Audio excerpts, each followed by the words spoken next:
comforting, like some people today sleep to the hum of a fan. Hi guys! Tonight, we enter a place where the air feels sharp enough to cut your breath. The silence of snow covering the endless prairie is broken only by groaning timber and the restless sighs of animals outside. You're in the Wild West, not a Hollywood saloon, but on the edge of winter, when survival isn't about gold or jewels. It's about making it through the night. Temperatures drop so low that your eyelashes might frost before you blink. Your boots crunch on frozen ground, every sound amplified against the stillness of the harsh frontier. The first night will be tough if you're unprepared. But before we go further, take a moment to like and subscribe if you enjoy this content, and tell me where you're listening from and what time it is for you. Now dim the lights. You trudge through the bitter dark, snow swirling against your cheeks, wind sneaking in wherever your scarf doesn't meet your collar. Imagine sleeping here, no central heating, no glass windows, no radiators. Just you, the wilderness, and whatever you can assemble to stay from freezing. Early settlers heading west came with dreams but little insulation. Many learned quickly that a feather bed could not withstand a Dakota wind slicing through log walls as if they weren't there. Inside a rough cabin built from green timber still oozing sap, gaps filled with moss or mud shrink and crack as frost sets in. The family nods as you enter. They've pulled out every buffalo robe, draped hides over bedding, and layered quilts made from old dresses and shirts. By the mid-19th century, buffalo robes were a key trade item on the plains, used for bedding and doors. Without one, a pioneer faced the winter nearly exposed. The first thing you notice is the smell: smoke, damp wool, and slightly sour animal fat used on boots and leather. The fire snaps in the hearth, providing the illusion of warmth. Step away, and frost creeps along the walls. You touch the rough plank bed frame, feeling the straw mattress prickling through thin linen. It scratches, but it's warmer than the floor, where cold seeps like an invisible tide. Historians debate whether frontier families slept more soundly or were half awake from discomfort most nights. Pulling hides over yourself, you hear every creak of log walls under snow's weight. Your breath curls into tiny ice crystals in the firelight, like delicate silver lace decorating the rafters. Outside, a wolf's lonely howl makes you tighten the hide. Interestingly, some settlers found these howls reassuring. They meant predators were distant. The real danger, they said, was silence, suggesting animals were near. You close your eyes but remain tense, shifting for warmth. The straw beneath emits a dry, grassy scent, and faint drafts slip through the chinking. Rolling closer to the fire, the smoky tang clings to blankets and hair. Some nights smoke filled cabins so thickly that eyes watered and throats burned. Yet letting the fire die risked frostbite before dawn. Your mind drifts as the cabin quiets. You sense the unease of those before you, men and women who had to rest even when conditions demanded vigilance. The Wild West winter was an uncompromising teacher, requiring adaptation or death. In the opening hours of the night, you realize that sleep here isn't about comfort. It's about endurance. It's surrendering to the cold while capturing whatever scraps of warmth are available. Your eyelids grow heavy. The creak of the timbers, the whisper of snow piling against the door, and the faint breath of someone nearby blend into a lullaby, not of peace, but of survival. As you drift into sleep, the night outside deepens, colder and darker, yet somehow alive with the scent of pine resin from freshly cut logs.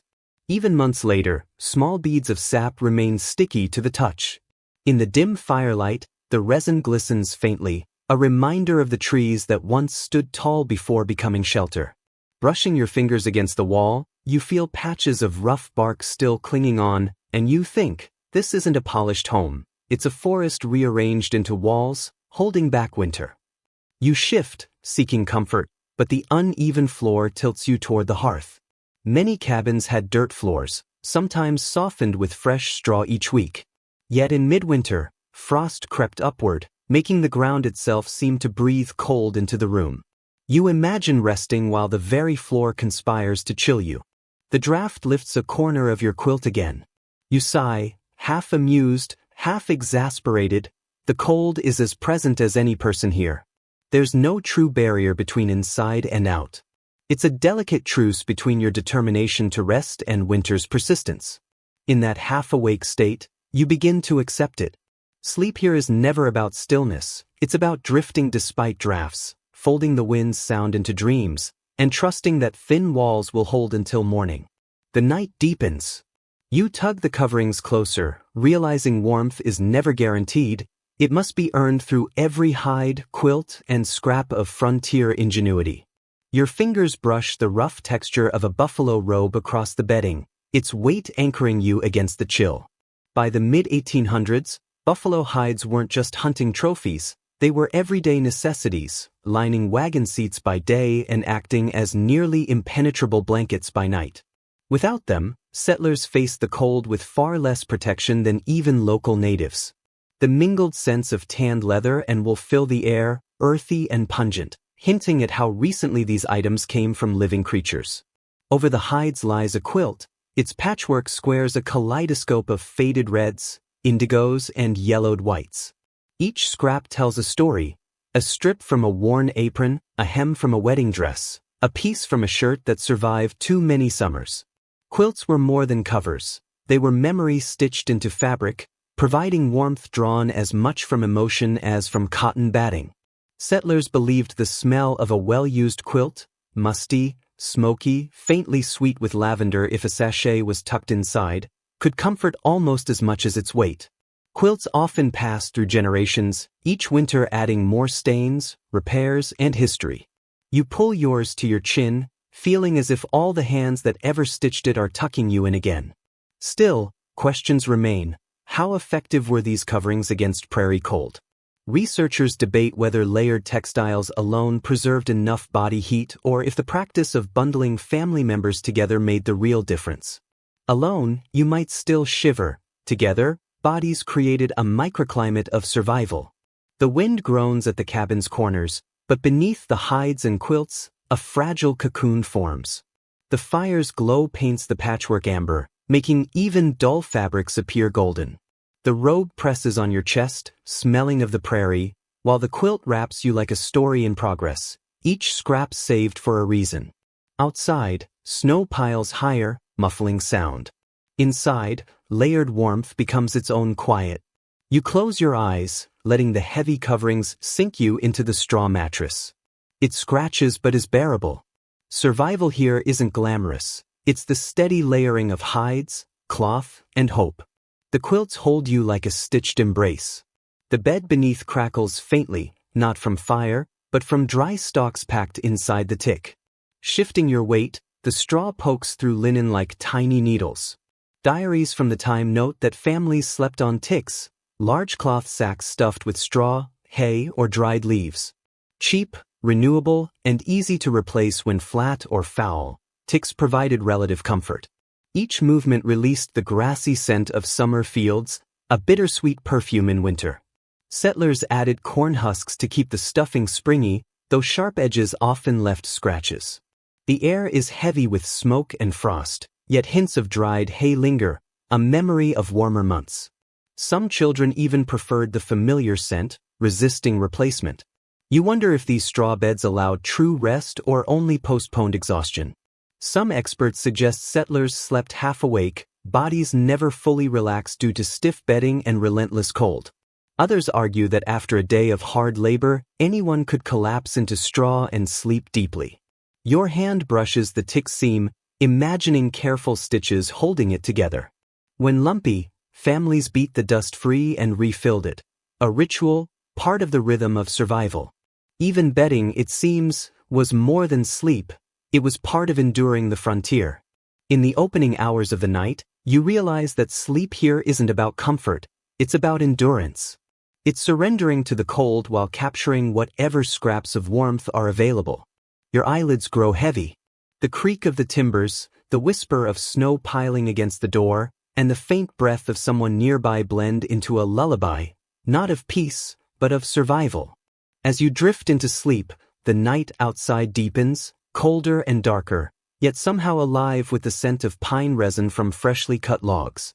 Even months later, small beads of sap remain sticky to the touch. In the dim firelight, the resin glistens faintly, a reminder of the trees that once stood tall before becoming shelter. Brushing your fingers against the wall, you feel patches of rough bark still clinging on, and you think, this isn't a polished home, it's a forest rearranged into walls, holding back winter. You shift, seeking comfort, but the uneven floor tilts you toward the hearth. Many cabins had dirt floors, sometimes softened with fresh straw each week. Yet in midwinter, frost crept upward, making the ground itself seem to breathe cold into the room. You imagine resting while the very floor conspires to chill you. The draft lifts a corner of your quilt again. You sigh, half amused, half exasperated.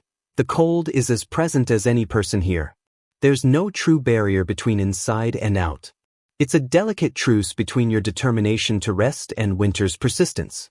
In that half-awake state, you begin to accept it. Sleep here is never about stillness, it's about drifting despite drafts, folding the wind's sound into dreams, and trusting that thin walls will hold until morning. The night deepens. You tug the coverings closer, realizing warmth is never guaranteed. It must be earned through every hide, quilt, and scrap of frontier ingenuity. Your fingers brush the rough texture of a buffalo robe across the bedding, its weight anchoring you against the chill. By the mid-1800s, buffalo hides weren't just hunting trophies, they were everyday necessities, lining wagon seats by day and acting as nearly impenetrable blankets by night. Without them, settlers faced the cold with far less protection than even local natives. The mingled scents of tanned leather and wool fill the air, earthy and pungent, hinting at how recently these items came from living creatures. Over the hides lies a quilt. Its patchwork squares a kaleidoscope of faded reds, indigos, and yellowed whites. Each scrap tells a story, a strip from a worn apron, a hem from a wedding dress, a piece from a shirt that survived too many summers. Quilts were more than covers. They were memories stitched into fabric, providing warmth drawn as much from emotion as from cotton batting. Settlers believed the smell of a well-used quilt, musty, smoky, faintly sweet with lavender if a sachet was tucked inside, could comfort almost as much as its weight. Quilts often passed through generations, each winter adding more stains, repairs, and history. You pull yours to your chin, feeling as if all the hands that ever stitched it are tucking you in again. Still, questions remain. How effective were these coverings against prairie cold? Researchers debate whether layered textiles alone preserved enough body heat or if the practice of bundling family members together made the real difference. Alone, you might still shiver. Together, bodies created a microclimate of survival. The wind groans at the cabin's corners, but beneath the hides and quilts, a fragile cocoon forms. The fire's glow paints the patchwork amber, making even dull fabrics appear golden. The robe presses on your chest, smelling of the prairie, while the quilt wraps you like a story in progress, each scrap saved for a reason. Outside, snow piles higher, muffling sound.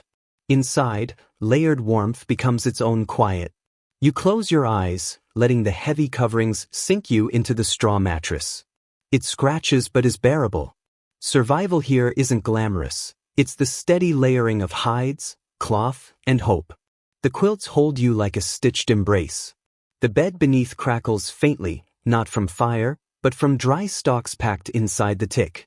Shifting your weight, the straw pokes through linen like tiny needles. Diaries from the time note that families slept on ticks, large cloth sacks stuffed with straw, hay, or dried leaves. Cheap, renewable, and easy to replace when flat or foul, ticks provided relative comfort. Each movement released the grassy scent of summer fields, a bittersweet perfume in winter. Settlers added corn husks to keep the stuffing springy, though sharp edges often left scratches. The air is heavy with smoke and frost, yet hints of dried hay linger, a memory of warmer months. Some children even preferred the familiar scent, resisting replacement. You wonder if these straw beds allowed true rest or only postponed exhaustion. Some experts suggest settlers slept half awake, bodies never fully relaxed due to stiff bedding and relentless cold. Others argue that after a day of hard labor, anyone could collapse into straw and sleep deeply. Your hand brushes the tick seam, imagining careful stitches holding it together. When lumpy, families beat the dust free and refilled it. A ritual, part of the rhythm of survival. Even bedding, it seems, was more than sleep, it was part of enduring the frontier. It was another reminder that nothing here stayed easy for long. You exhale, and the straw rustles in response, almost like a whisper back. The bed may itch, the cold may bite, yet with enough layers and determination, you sink into the rustling warmth, holding on to the fragile notion of rest. The fire at the heart of the cabin is both savior and threat, a fickle companion that shapes how well you sleep. Flames flicker in oranges and blues, licking the heavy logs stacked with care. Sparks leap upward, spiraling into smoke that curls around the rafters before escaping through the crude chimney. The air smells of pine resin, damp wood, and faint char, clinging to every quilt, hide, and strand of hair. Historical accounts show that families kept bedding as close to the fire as possible, sometimes placing pallets directly on the hearthstones to capture every scrap of warmth. You stretch your hands toward the glow, feeling the heat soak your fingers, but you also sense the danger. Fire is never truly safe here. A sudden crack sends sparks onto the straw floor, tightening your chest with momentary dread. Frontier records describe cabins lost in seconds, flames devouring dry timber as families fled into the snow with nothing but the clothes on their backs. Sleeping near the fire brought warmth, but also vulnerability, precariously balanced on the edge of disaster. You notice a small iron pot hanging in the flames, its lid rattling as steam escapes. The family keeps water simmering not just for cooking but to add humidity to the dry air. Some even left soup or stew on the hearth overnight, preventing it from freezing and providing a ready meal for anyone waking shivering in the night. Imagine ladling a steaming spoonful into a cup, warmth spreading through your body before returning to the cold bed. The fire pops again, a restless presence. Some settlers trusted it too much, letting flames roar while they slept, only to wake in smoke-filled cabins. Others kept fires small and steady, tending them carefully like a nurse at a sickbed. There's no consensus on whether families truly slept well beside the hearth, tending the flames often fractured rest. Fire was comfort and tyrant alike, granting warmth but demanding constant vigilance. Children lie closest, tiny hands reaching toward the heat, cheeks flushed. Their dreams seem easier, bodies curled like kittens. Parents hover between them and the fire, shields of flesh and bone in case sparks leap too close. Adults never rest fully. The mind ticks with the flames. How many logs remain? Will smoke blow back down the chimney? What if the fire dies before dawn? In some cabins, hearths doubled as beds. Furs were piled on the stones after cooking, and people slept practically in the embers' glow. Stray cinders might burn a blanket or singe hair, but the lure of warmth outweighed the risk. Frontier humorists even joked that a few burn marks meant you were surviving winter properly. You lean closer, feeling the heat on your face, skin tingling. The smell of soot and singed wool is unpleasant, yet strangely reassuring. The fire sighs as logs collapse into embers, a rhythmic inhale and exhale, almost a lullaby. Still, sleep beside it is rarely deep.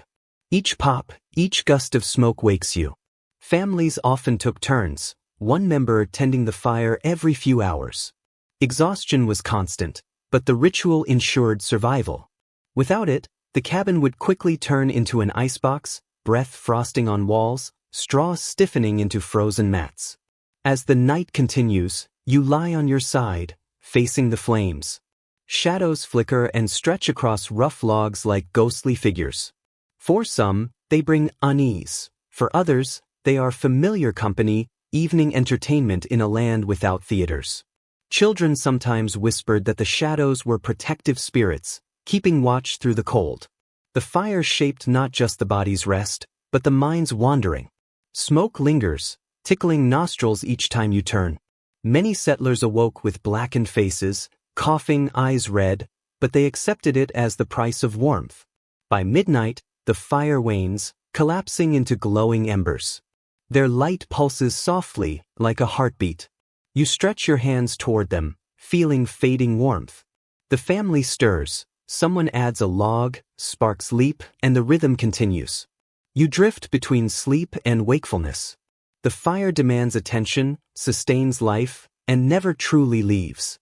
Shifting slightly, the buffalo robe slips from your shoulder, and the cold sneaks in sharply. You tuck it back quickly and glance around the cabin. Every corner is occupied, bodies curled, layered, huddled. Warmth here is collective. Contemporary observers noted that no one slept alone unless forced. Shared body heat beneath hides and quilts was essential for survival in sub-zero temperatures. You can picture children tangled together, parents pressed close, perhaps even a hired hand or traveler squeezed in where space allowed. The frontier was not a place for strict privacy. Beds stretched wall to wall or pallets sprawled across the floor, all arranged to conserve warmth.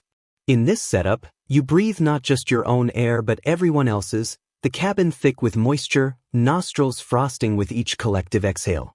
One settler woman recalled that guests were often tucked in without ceremony, sliding under covers already shared by half a dozen others. To modern ears it may seem unthinkable, but for them, not sharing was the strange act. Even strangers on stagecoaches or at way stations sometimes doubled up on narrow bunks, shrugging at the awkwardness because frostbite was a greater enemy than modesty. Experts debate whether such closeness fostered harmony or friction. Some argue it strengthened bonds, knitting families into resilient units. Others suggest it caused irritation, exhaustion, and complaints. Too many limbs tangling, too many coughs echoing through the night. Likely both were true, varying by family and night. You stretch, brushing against another sleeper.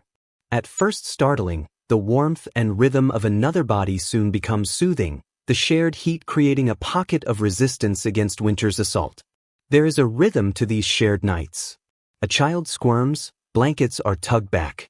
Someone snores, then a sharp elbow restores quiet. A baby fusses, is hushed with a lullaby, then drifts back to sleep.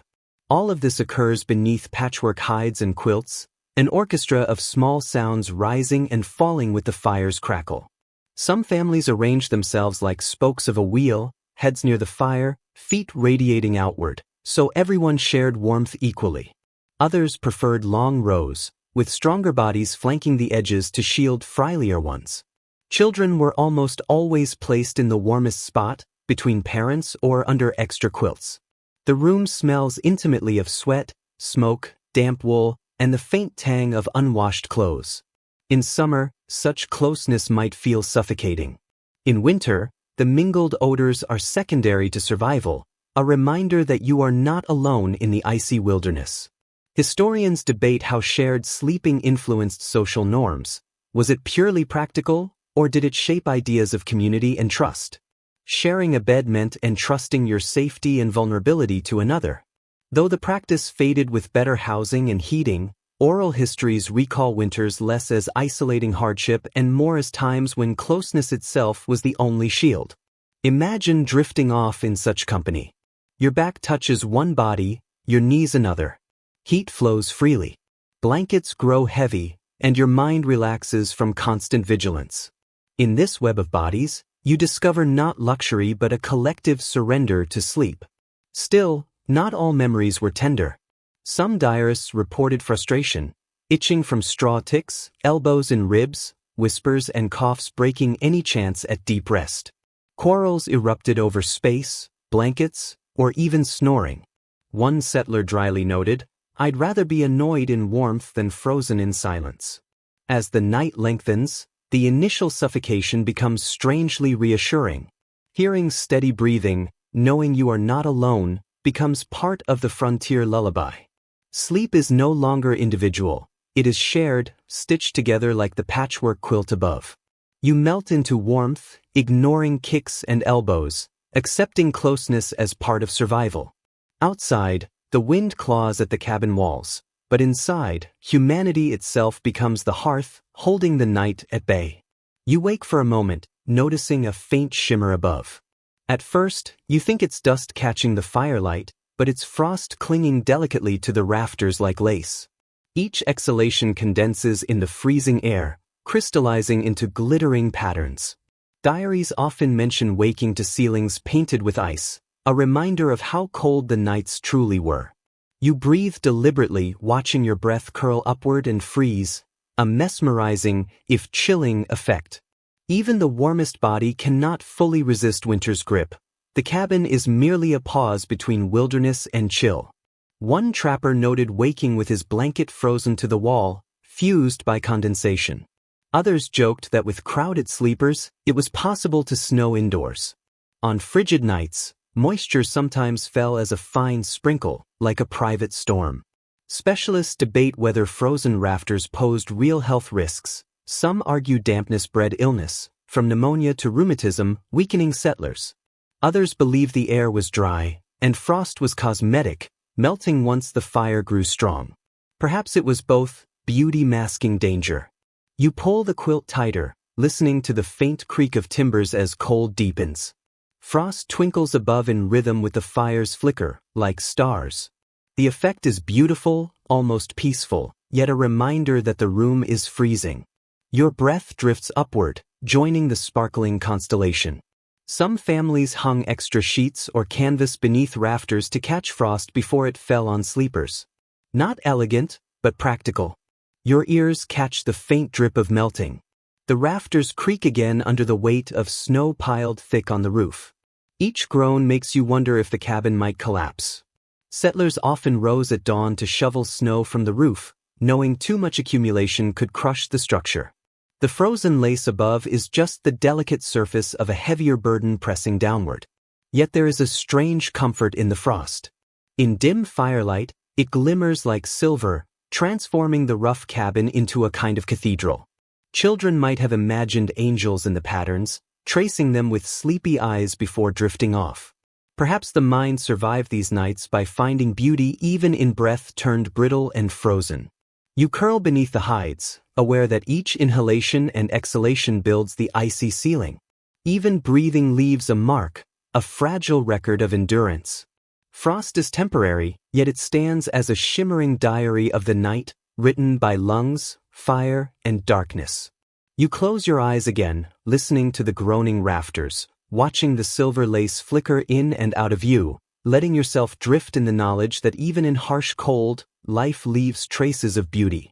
When morning comes and frost melts into droplets, pattering softly onto quilts, you'll know the cabin has survived another night, thin walls, frozen rafters, restless sleep, and all. The fire still glows faintly when you stir, but the cold has returned. You shiver and pull the quilt higher, wondering how settlers tricked their bodies into feeling warm enough to sleep. Often, the answer was a drink. Whiskey, brandy, or other hard liquor was a common nightcap on the frontier. Settlers believed a swig before bed warmed the blood, chasing away the chill. You picture lifting a tin cup, the liquid burning down your throat, spreading warmth for a few fleeting minutes. The comfort is temporary.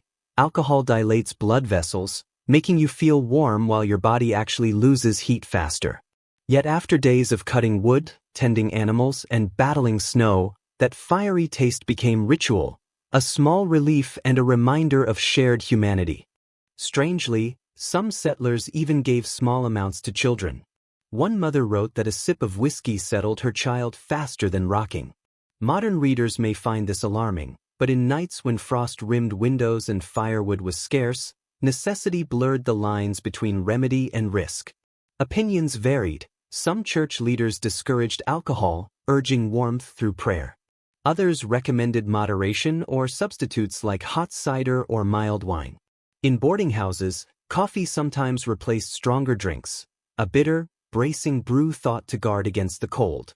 Historians are uncertain how widespread nightly drinking was, but it clearly shaped sleep routines in cabins and outposts. You imagine cradling a steaming mug of something warm, milk or broth heated over coals. Steam curls upward, softening the sharp cabin air, moistening a throat raw from smoke. Slowly sipping, savoring the warmth, lulls your mind toward rest. This nightly ritual, whatever the liquid, was as crucial as quilts or buffalo hides in enduring the dark. Some accounts even mention adding herbs like mint, sage, or spruce needles to teas, or stirring bear grease into hot milk to line the stomach with warmth. Effectiveness aside, these concoctions show the ingenuity of settlers fighting the cold. The fire crackles as the bottle or kettle circulates. Each sip is a pause, a brief reprieve from winter's grip. Perhaps tired chuckles echo off the log walls. Perhaps tempers flare, sharpened by drink and fatigue. Alcohol offered comfort, but sometimes sowed discord. Families knew both sides. You close your eyes and imagine the sharp tang on your tongue, the warmth spreading, the gentle dizziness nudging you closer to sleep. These nightcaps weren't indulgence, they were survival, coaxing the body to surrender to rest. Sleep was often interrupted by duty. Snow falling or night deepening did not pause life. Animals needed feeding, fires needed tending, water needed hauling. Diaries recount rising in darkness to fetch wood or check livestock. Sleep on the frontier was a patchwork of stolen hours, not uninterrupted rest. You imagine pulling on stiff boots, leather frozen into awkward shapes. Your breath plumes visibly inside the cabin.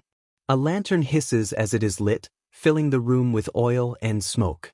You tug a cloak tight, grit your teeth, and step into the snow. The shock is immediate, air like needles on your cheeks, silence so complete you hear your own blood. The sky is dark velvet pierced with stars that blaze like frozen sparks. Livestock often meant the difference between survival and starvation, so families never risked leaving them unattended. Horses, cattle, and sheep needed feeding and watering even at midnight. A small child might carry buckets, bundled in layers of wool, trudging behind a parent. Frozen troughs required breaking with bare, stinging hands. Every task reinforced that frontier sleep was never simple. Warmth and safety demanded vigilance. You feel the ache in your knuckles just imagining the work. Some settlers had a curious habit of bringing smaller animals indoors on the coldest nights. Chickens clucked in corners, piglets squealed near the hearth, and goats bleated softly in shadows. It might sound chaotic, but their body heat contributed to the household's survival. Children often treated these nights like games, drifting to sleep with a hen perched near their straw tick. Historians debate how restful these nights truly were. Some argue that the interruptions divided sleep into two phases, what later scholars called first sleep and second sleep. Others doubt that frontier families had any consistent patterns, suggesting exhaustion dictated rest, not theory. What's certain is that you rarely lay still for long. Someone is almost always tending to chores. You picture yourself trudging through knee-deep snow, lantern swinging, shadows stretching across the drifts. Each crunch of ice underfoot is a reminder of isolation. The barn looms like a dark giant, doors stiff with frost. Inside, the air is warmer, thick with hay, manure, and animal breath. Horses and cattle stir, recognizing your presence. You scatter feed, break ice in water buckets, and stroke a horse's nose as mist curls into your palm. For a moment, your own discomfort fades in the rhythm of care. The walk back feels longer, your body heavier, fatigue pressing down like a second quilt. The lantern sputters, boots slip on ice, and the thought of crawling back under covers becomes your only motivation. Pushing through the cabin door, the blast of smoky heat is relief and assault at once. You shed frozen layers to join the cluster of sleepers. Some families treated these midnight chores as meditative. One father wrote that quiet walks to the barn were the only moments of peace, when stars felt close and silence offered space for thought. Others recorded nothing romantic, only exhaustion, rising 3 times in a night for wood and livestock, feeling half dead by morning. Both perspectives highlight the same truth: sleep was never simple. Back beneath the quilts, your body tingling from cold, you sink into straw that cacks like dry bones. The warmth of others has already returned to the bed, and you burrow in gratefully, listening to the fire snap back into rhythm. Sleep here is never uninterrupted. It is a bargain traded in fragments between chores, hunger, cold, and care. Yet in those fragments, survival continues. You let your mind drift, knowing the animals are safe, the fire still burns, and snow falls in its endless hush. You roll onto your side, pressing closer to warmth, but something still feels missing. Hides and quilts are heavy, the fire crackling, yet cold finds a way through. You reach for the bundle at your feet, fur-lined moccasins and a rough sleeping shirt. Out here, no one undressed for bed, you simply changed layers. Traveler journals emphasize that sleeping unclothed in winter was courting death. Nights required preparation as deliberate as a soldier's armor. Your fingers trace the fur of the moccasins, soft yet smoky from the hearth. Settlers borrowed heavily from indigenous winter practices, layering furs, wrapping feet, sewing sleep garments from rabbit skins. Linen nightshirts were useless here, and newcomers quickly adopted buckskin leggings, deerskin mittens, and layered moccasins. One trapper even stuffed grass inside his moccasins, claiming it insulated better than socks. Children often slept with shoes on, tucked into straw ticks without complaint. Comfort was measured in warmth, not softness. Scholars debate how fully settlers embraced indigenous methods. Some claim it was widespread and essential, others suggest pride and prejudice limited adoption. Those who did adapt had a higher chance of waking without frostbitten toes or fingers. You tug an extra layer across your chest, a shawl or coat left on rather than folded away. It smells of sweat and wood smoke, rough against the skin, yet traps heat. The quilt presses heavy on top, and beneath it, you feel like a bundle of mismatched fabrics and furs stitched together. In this form, you are armored against the night. Some families even wrapped heads in scarves or wore woolen caps to bed, knowing the scalp loses heat fastest. Children appear as tiny bundles of cloth, faces barely visible, swaddled in layers until movement is limited, but they sleep, and that is what matters. The room is muffled now, softened by fabric. The fire crackles like distant applause. The wind rattles faintly, and beneath it all is the rhythm of breathing. Yours, there's the entire room wrapped in layers. You shift slightly, moccasins brushing another's foot, and smile in the dark. Warmth here is not elegance. It is improvisation, the clever use of whatever materials are at hand. Historians still debate whether settlers viewed these nights as hardship or routine. Did they resent every extra layer, itch, or stiff leather?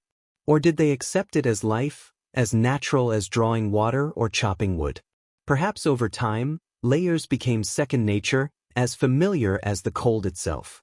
You close your eyes, adjusting the fur at your feet, imagining the relief of slipping into such garments after a day in the snow. The warmth, however imperfect, is safety. The Wild West demanded toughness, but it also demanded softness, the softness of furs, wool, and hides, allowing a weary body to surrender to rest. And so you lie there bundled, armored in moccasins and shawls, you let yourself drift once more. The night presses cold against the cabin walls, but your body has become its own fortress. Layered with the accumulated wisdom of those who came before, and balanced between scratchy straw, smoky quilts, and soft fur, you find just enough comfort to surrender to sleep. But then a sound stirs you, not cold, but alertness. At first, it's faint, so slight you think it might be the fire crackling or timber groaning. Then it rises, a long, mournful howl carried across the night. Your chest tightens instinctively. Beyond the thin log walls, the wilderness is alive. Wolves roam the prairie and foothills, their cries drifting far over frozen ground. Travelers of the time often wrote that the wolf's howl was the voice of the plains, a reminder that humans were never truly alone, no matter how isolated the cabin seemed. The sound is eerie and piercing, yet oddly beautiful, rising and falling, sometimes answered by a distant chorus, until the horizon itself seems to echo. You imagine the pack moving over snowdrifts, paws silent, breath steaming, eyes faintly glowing in the moonlight. From inside, the howl reminds you how fragile your shelter is. The wall between you and the wild is just logs, moss, and a silent prayer. One settler boy claimed he slept better when wolves howled. It meant they were far away, he said. For him, silence was heavier, more menacing than distant cries. Scholars debate how often wolves genuinely threatened frontier families. Some accounts describe livestock slaughtered, desperate men guarding barns with rifles. Others suggest the danger was exaggerated. Wolves preferred deer or buffalo, rarely confronting humans unless starving. What no one disputes is the psychological weight of their presence. Even distant howls haunted the edges of sleep. You shift beneath the quilt, ears straining. Another howl rises, closer this time, joined by scattered barks. Someone stirs, mutters, pulls the covers higher. Fear spreads silently, shared but unspoken. Children cling to parents, whisper prayers, or beg for stories to mask the noise. Oddly, not all encounters inspire dread. Trappers and scouts sometimes describe the howling as companionable. In the emptiness of the prairie, the wolves' voices felt like company, proof that life endured beyond the cabin walls. The night stretches on, cries rising and falling like a tide.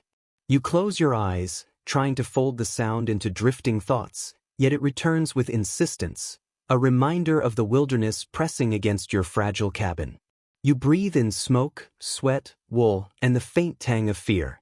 Outside, unseen eyes gleam, present in imagination if not reality. You wonder how settlers balanced rest with vigilance, wrestling with predators lurking just beyond. Perhaps frontier sleep was never complete surrender, always a compromise between exhaustion and alertness. Gradually, the howling fades, retreating into distance. Only the creak of rafters and the sigh of wind remain. Relief washes over the room, shoulders loosen, breaths deepen. For tonight, the wolves have passed. You sink back into straw, prickling against your skin, the heavy hides pressing down. Fear lingers faintly, like a shadow, but fatigue prevails. Survival is affirmed. The wilderness is vast, the wolves many, yet you are here inside, alive. That fragile line between danger and safety, howl and silence, marks the edge of sleep. As you drift again, half dreaming of silver eyes in snow, warmth pressed close inside cabin walls, another sound emerges, the hiss and crackle of something heating by the fire. Blinking awake, you notice a small bundle of stones wrapped in cloth, tucked near the foot of the bed. The warmth radiates faintly but steadily, a secret fire beneath the covers. Pioneer letters often describe heated stones or bricks used to soften winter bedding.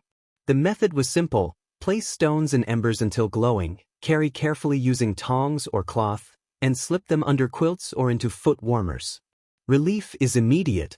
Numb toes gradually thaw, spreading warmth along stiff feet. Stones didn't last long, but for those precious first minutes, the effect felt heavenly. Families rotated stones through the night, swapping cooled ones for fresh from the fire, a bedtime ritual as ingrained as prayers or hearth maintenance. Variations included heated potatoes or turnips wrapped in cloth, doubling as bed warmers and morning sustenance, or flat irons placed in wooden foot warmers beneath blankets. Burns were always a risk. Scholars debate whether these practices came from Europe or were independently improvised on the frontier, though some trace them to medieval warming pans. The principle was the same: a pocket of heat against the vast cold. You feel the rough texture of a stone through cloth, heavy against your ankle, its warmth pulsing like a fading heartbeat. Instinctively, you curl your feet around it, hoarding the heat.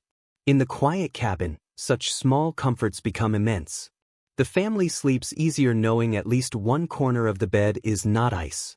Settlers extended the idea beyond the hearth, wagoners heating stones in roadside fires, wrapping them in blankets, and placing them under bedding to survive nights on the trail.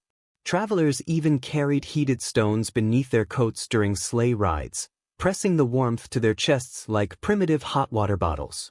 Clumsy, yet effective, a stubborn refusal to surrender to the cold.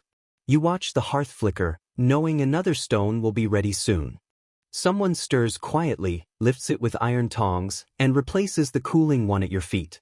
The exchange is seamless, almost ritualistic, a midnight dance performed half asleep. The cycle keeps the bed livable, pushing the cold just far enough away to allow rest. The faint scent of hot cloth mingles with smoke, slightly singed but strangely comforting. You inhale, eyelids heavy, and marvel at how survival depends not on grand inventions, but on small, clever tricks. One glowing stone can be the difference between shivering through the night and slipping into real sleep. Historians still debate how much these nightly practices shaped frontier life. Did constant tending of fires, stones, and blankets fracture sleep into restless fragments? Or did it create a steady cadence, as natural as a rooster's crow at dawn? Perhaps both are true, depending on the household. One thing is certain: without such measures, many nights would have been unbearable. Your toes relax, legs loosen, and exhaustion finally overtakes the lingering chill. Curling tighter around the warmth, You sigh as if the stone itself has answered your plea. With this small gift from the fire, you drift again, surrendering to the long winter night, knowing survival lies in these fragile stolen moments of heat. Outside, the stone cools to a dull lump, and the cold begins pressing back. Yet when your hand runs along the cabin wall, it feels less icy than before. Something unusual has happened. Snow has drifted high against the logs, and instead of chilling the home further, it insulates it like a natural blanket. Contemporary accounts note that settlers learned to embrace snow as an ally. Packed tightly around a cabin, it sealed cracks, softened howling winds, and muffled groaning timbers, cocooning the structure in near silence. Your palm presses the rough timber, imagining how snow traps air, holding more heat than bare wood or open air. Sod houses dug into the earth and topped with thick turf stayed warmer than the draftiest log cabins. Many settlers reported snow clinging to sod roofs, forming a second insulating layer. From outside, these homes looked like lumps of frozen earth, but inside, they pulsed with the heat of fire and bodies. One story recounts a family waking after a storm to find their cabin entirely buried. The door sealed by drifts, it initially felt like a trap. But soon they realized the snow had created uncanny stillness. With the wind blocked, the interior was warmer than any day that season. Tunneling out for light and air, they admitted the burial had saved them from frostbite. Children called these snowbound homes forts, imagining the wilderness transformed into a giant playground. Experts still debate whether sod homes or log cabins offered better winter protection. Some argue sod retained warmth but bred dampness and pests. Others insist properly chinked log cabins resisted collapse and drafts longer. The debate underscores how settlers constantly weighed one imperfection against another, improvising with whatever nature offered: mud, turf, or snow itself. You lean back against the wall. The usual whistle of wind through cracks is quieter, almost gone. A hushed quality fills the cabin, like resting under a heavy quilt.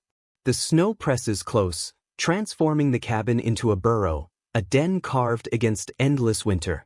Some families deliberately piled drifts against walls to block drafts, a practice that might seem counterintuitive, but anyone who has stepped into an igloo knows snow traps warmth.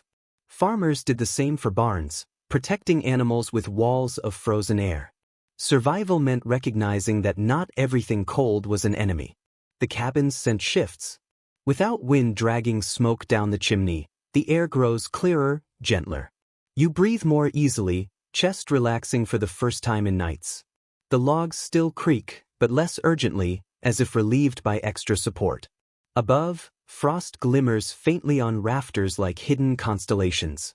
Historians suggest that buried cabins and sod houses blurred the line between shelter and wilderness. Were families separate from the natural world, or simply borrowing earth, snow, and grass to create fragile havens? The question lingers as you close your eyes, imagining the cabin hidden beneath white drifts, an invisible pocket of warmth amid a frozen plain. Your body sinks deeper into the straw tick, hides pressing down. The air gentler now that snow walls surround you. It feels like resting inside a shell, a quiet refuge carved not by choice, but necessity. Winter in the Wild West was brutal, yet even here, nature offered strange mercies. Survival was not always about fighting the elements. Sometimes it meant letting them enfold you. But morning brings its toll. You wake with a deep ache in joints, every movement twice as heavy. It is not mere fatigue, it is the slow cost of cold. Settlers frequently wrote of winter illnesses, rheumatism, chilblains, chest infections, not tales of frost-bitten fingers alone. Sleeping in such conditions could leave one weaker upon waking. You shift in the straw tick, a sharp sting runs up your toes.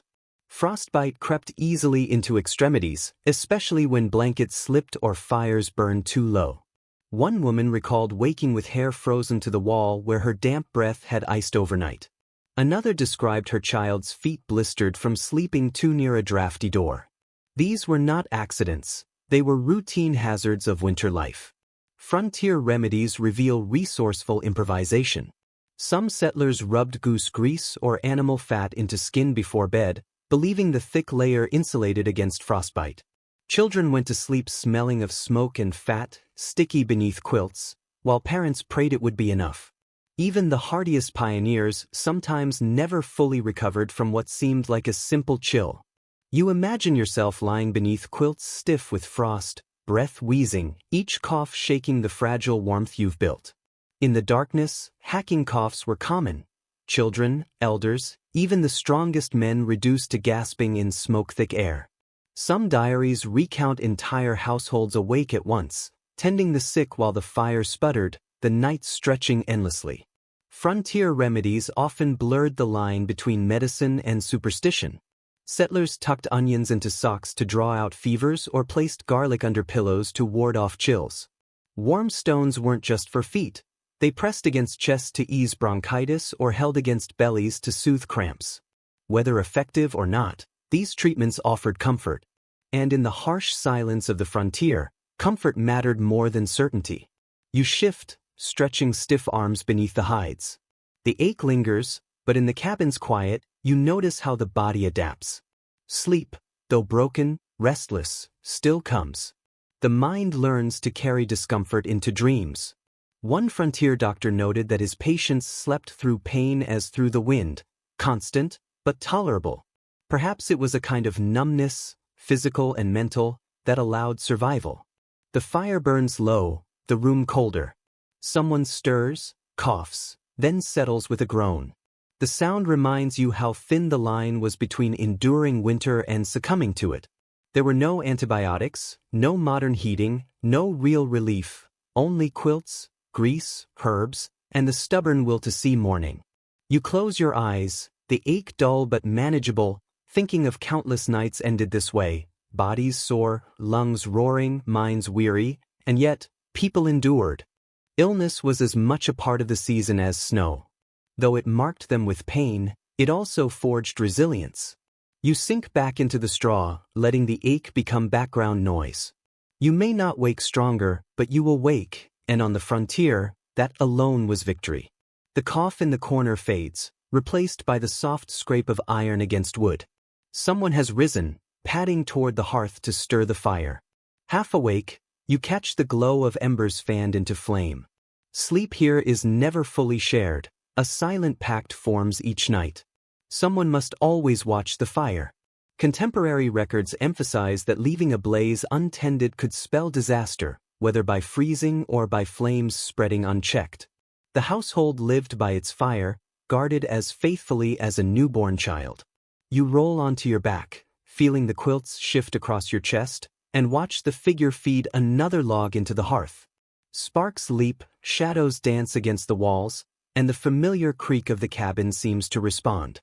Without this vigilance, the night would be far more dangerous. Families often rotated the task, each member taking turns to poke the coals and ensure the woodpile lasted until dawn. Diaries note that even children as young as 8 took shifts, blur-eyed but dutiful. The household never faced a dark, frozen silence. One settler noted keeping a small hourglass on the mantel, turning it each time someone rose so the next person would know when to relieve them. Another relied on a dog, trained to bark when the fire burned low, acting as a living alarm clock. Scholars debate whether constant vigilance was always necessary. Some argue well-banked fires could smolder through the night. Others cite frequent reports of smothered coals, frozen cabins, or catastrophic blazes as proof watchfulness was justified.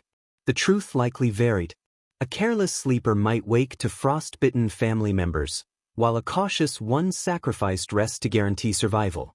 You picture yourself in the role now, rising quietly, shoulders wrapped in a shawl, eyes gritty with fatigue. The floor cold beneath your feet, the straw mattress sighing as you leave it. The fire glows faintly, a pulsing red heart at the room's center. You kneel, stir the coals, and hear flames flare with a sigh. Face pricking from heat, back shivering from draft, you are alone with the night. The rest of the household is bundled together, trusting you to guard their warmth. Some watchers use the moments for prayer, thought, or even composing songs and stories. One young man wrote that his best verses emerged during fire duty, while wolves howled outside. Others confessed the watch was misery, hours spent fighting sleep while counting sparks. Yet these solitary moments became woven into memory, as integral to frontier life as chopping wood or planting corn. The smell of the fire grows stronger as the new log catches, smoke curling lazily toward the chimney. You inhale, eyes half closed, understanding why this ritual persisted. The fire is more than heat. It is a lifeline, fragile, demanding, alive. Guarding it means guarding everyone beneath the roof. You slide carefully back under the hides, warmth of others enveloping you. Someone else will rise in another hour, repeating the ritual, ensuring the rhythm continues until dawn. Sleep comes in fragments, punctuated by duty, but it comes nonetheless. Historians describe frontier nights as communal marathons, each person carrying part of the burden. No one rested fully, yet all survived together. You sense this truth as you relax again, comforted by the knowledge that the fire will not be left alone. You drift, not because the night is safe, but because someone has taken your place in the vigil. The cabin breathes through darkness, fire and humans keeping each other alive, one log at a time, one watch after another until morning. Sleep here is never empty. It is thick with sensation, memory, and the stubborn persistence of a mind refusing quiet even when the body begs for rest. You close your eyes, letting cold, smoke, and the faint scratch of straw fold into your dreams. Frontier journals note that winter nights brought a different kind of dreaming, strange, vivid, restless. Hunger gnawed at bellies, fear prowled in corners. Yet, even in exhaustion, the mind wove elaborate visions through the night. Half asleep beneath heavy hides, you imagine yourself still trudging endlessly through drifts that swallow your knees, each step a testament to survival. The dream feels real, your body aching as though you are tramping through snowdrifts in it. Then a sound jolts you, not wolves this time, but laughter, thin, brittle, echoing across an icy plain. Dreams here often wove together the ordinary and the unsettling reflections of daily struggle. Frontier families recalled visions of endless woodpiles vanishing as soon as they were stacked, cabins collapsing under snow, or tables groaning with food they could never touch. One pioneer woman wrote of dreaming of bread almost every night during a particularly harsh winter. Low piled to the ceiling, she noted, yet none for us to eat. Hunger entered my sleep as insistently as it shaped my waking hours. Others remembered fragmented dreams, repeatedly interrupted by cold wakes and watch shifts, yet somehow resuming as if the mind stitched a continuous story through broken hours. Scholars debate whether these vivid dreams were caused by hunger and cold or whether shallow sleep merely etched them into memory more sharply. Some suggest deprivation forced the subconscious to dramatize urgent needs. Others claim fragmented rest sharpened the imagery, like frost on glass. Either way, frontier dreams were rarely gentle. You turn in the straw, quilt brushing your chin, drifting into another vision. Flames roar impossibly high in your dream, licking past the rafters, yet no one moves to stop them. Everyone sits silently, watching the blaze consume the cabin, faces calm, as if surrender were easier than struggle. You jolt awake, breath shallow, realizing how often settlers must have dreamed of fire, sometimes savior, sometimes enemy. The very thing that kept them alive also haunted their sleep. Not all dreams were grim. Children recalled winter nights filled with sunlit fields, warm rivers, and summer breezes. One boy dreamt of chasing butterflies through meadows, only to awaken beneath a stiff buffalo hide. The disappointment was sharp, yet the memory lingered as a fragile hope. You inhale the smoky air, letting it settle your thoughts, aware your own mind seeks the same balance, weaving dread and comfort into something bearable. In the hush of the cabin, where every creak of timber and sigh of sleepers blends into a low hum, your thoughts blur into visions not quite real, not quite false. Historians debate whether these restless, vivid dreams shaped daily life. Did they wear down the spirit or fortify it, rehearsing dangers safely while awake? There is no simple answer. But when you wake with frost crystals glinting above and smoke lingering in your nose, the dreams feel close to reality. You curl tighter, pressing your face into the musty quilt, surrendering again to whatever visions the night brings. Whether warnings, comforts, or echoes of hunger and cold, they were part of survival too. In the Wild West, Even dreams became landscapes to endure until morning. When dawn comes to prairie towns, not every bed is a family nest. Often, you find yourself in a boarding house, where privacy vanishes and warmth is rationed like bread. Frontier towns sprouted makeshift hotels, two-story shacks with drafty windows where miners, merchants, and travelers paid a few coins for a place to lie down. Comfort was scarce, bodies were crammed together, each chasing warmth, none fully at ease. You step into such a room. The air thick with boots, tobacco, sweat, and damp wool.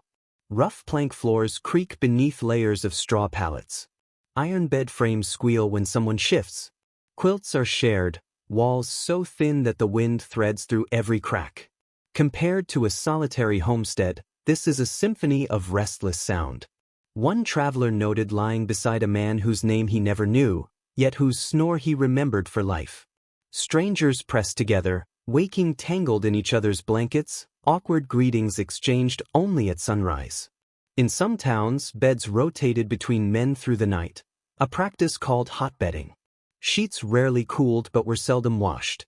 Scholars debate whether communal lodging offered safety or spread disease.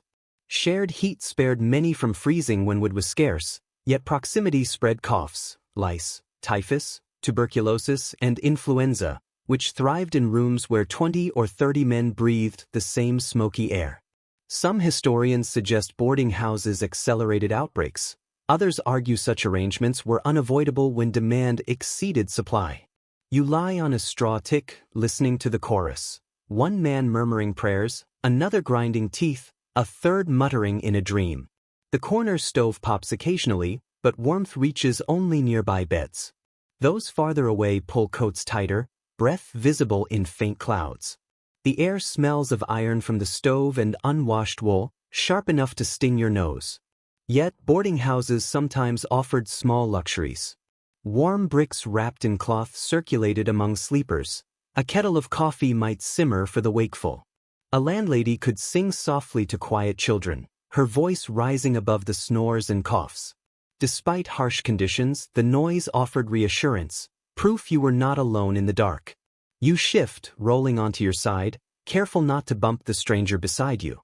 His elbow digs into your ribs. You mutter under your breath, but he doesn't stir. The quilt between you is heavy, thin, patched so often it resembles a mosaic rather than a blanket. You trace the seams, each stitch a reminder of countless repairs made after cold nights. Historians have long wondered whether winter travelers preferred such crowded beds to solitary frontier life. Did the price of restlessness and disease outweigh the comfort of nearby human voices? Some accounts suggest yes. Miners often returned to boarding houses despite earning enough for cabins. Others fled the chaos, preferring silence even if it meant colder nights. You listen to the rise and fall of snores, muttered words, and faint creaks, feeling yourself fold once more into the restless rhythm of winter survival. The laughter of children softened into quiet, swallowed by the night. You imagine the lodge's interior, circular and warm, the air heavy with smoke and the sharp scent of sage. Indigenous communities across the West had developed winter practices far more effective than most settler improvisations. Ethnographers note that many tribes built conical teepees or earth lodges specifically to endure harsh winters. For generations, these structures had been refined to maximize warmth while allowing smoke to escape. Long before wagons rolled westward, people had already mastered survival through the coldest nights. A central fire burned small but steady, carefully managed so that heat radiated evenly throughout the lodge. Families slept around the circle, heads toward the fire, feet outward, sharing warmth in a way that reflected both practicality and community. Buffalo hides served multiple purposes, not only as blankets but as structural insulation layered thickly to trap heat. The flickering glow of flames painted the hides in warm, shifting colors, transforming the space into a cocoon of comfort, even as blizzards rattled outside. Some tribes added further layers of ingenuity. Cedar boughs were tucked beneath bedding, releasing a sharp, pleasant scent while cushioning the frozen ground. Firs were stacked so deeply that children disappeared entirely beneath them, their laughter muffled into the soft hush of evening. The smoke, the warmth, the scent, all worked together to create a rhythm of rest, a ritual that balanced vigilance with comfort. You picture the children, snug and safe, their small bodies swaddled in furs, drifting to sleep as the lodge breathed around them. Adults took turns tending the fire, adjusting hides, ensuring that every part of the space remained temperate. Even in the worst storms, the lodge retained its magic, an interior world of steady warmth and quiet, shielded from the endless white outside. Here, survival was woven into the design itself. No frantic midnight stone exchanges, no patchwork layers of hides and quilts as in settler cabins. The architecture, the materials, and the practices of generations worked in harmony, offering both comfort and protection. You sense how profoundly different it must have felt, the cold pressing outward, yet never able to breach this living circle of heat and care. Some observers recorded how children awoke, sometimes briefly, to peer at the flames, only to settle instantly back beneath their layers of furs. The communal sleeping arrangements fostered both security and closeness, the rhythm of breath and fire shared among all in the lodge. And unlike the frontier boarding houses or cabins, the interior was designed to minimize drafts, maximize warmth, and soothe the mind, body, and spirit against the long prairie night. In this space, you notice the lessons of centuries embedded in every detail: the vented fire, the circular layout, the insulation of hides, the use of aromatic boughs, the layering of furs. Here, winter is endured, not merely survived. You drift along with the imagined inhabitants, senses aware of warmth, scent, soft light, and the subtle, reassuring hum of human bodies coexisting with the fire's glow. And as sleep finally claims you, you realize that in these carefully considered shelters, winter is no longer an enemy but a measured partner in the quiet persistence of life. Storytelling accompanied the ritual of bedding down. Elders' voices wove myths and histories as quilts were adjusted and embers stirred. Sleep here was not merely survival, it was a sacred time, guided by ritual and story. Scholars remain divided on how much indigenous winter traditions influenced settlers. Some argue pioneers borrowed heavily, copying layering methods, insulating shelters, and even arranging sleepers in circles. Others contend settlers often clung to European customs, ignoring local practices even when they proved impractical. Likely, the truth lies somewhere in between. Necessity forced quiet, unacknowledged imitation. You can almost feel yourself lying on cedar boughs, the scent sharp in your nostrils, warmth of furs pressed close.